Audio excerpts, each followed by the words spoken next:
যদি আপনি Samsung phone user হয়ে থাকেন এবং কি আপনার ফোনকে এভাবে সুন্দরভাবে কাস্টমাইজেশন করতে চান তাহলে এই ভিডিওটি আপনার জন্য। iOS এবং কি অ্যান্ড্রয়েডের টিপস অ্যান্ড ট্রিক্স আর রিভিউ পেতে চ্যানেলটিকে এখনই সাবস্ক্রাইব করে ফেলুন। সো প্রথমেই আপনাকে ওপেন করতে হবে গুড লক অ্যাপ্লিকেশনটি। এখান থেকে হোম অ্যাপে চলে আসুন, দেন টাস্ক চেঞ্জারে ক্লিক করুন, তারপরে এখানে ইন ইউজ এই অপশনটি অন করে দিন।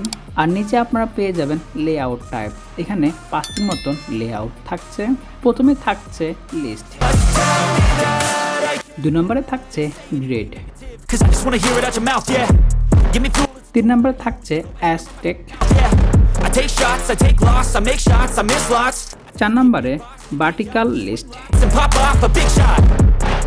আর 5 নম্বরে থাকছে স্লিম লিস্ট।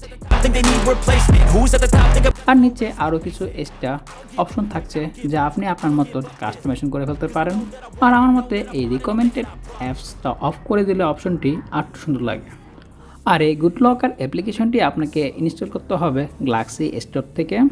সো আজকের এই ভিডিওটি এই পর্যন্তই। আশা করি ভিডিওটি আপনাদের কাছে ভালো লেগেছে। যদি ভালো লাগে তো একটা লাইক দিবেন, শেয়ার করবেন আপনাদের ফ্রেন্ডের সাথে। আর এরকম ভিডিও পাওয়ার জন্য চ্যানেলটিকে এখনই সাবস্ক্রাইব করে ফেলুন এবং কি পাশে বেল আইকনটি বাজিয়ে দিন। সো আজকের জন্য আমি বিদায় নিচ্ছি। আমি শাহাদ হোসেন সাজিব, শাহাদ থেকে আল্লাহ হাফেজ।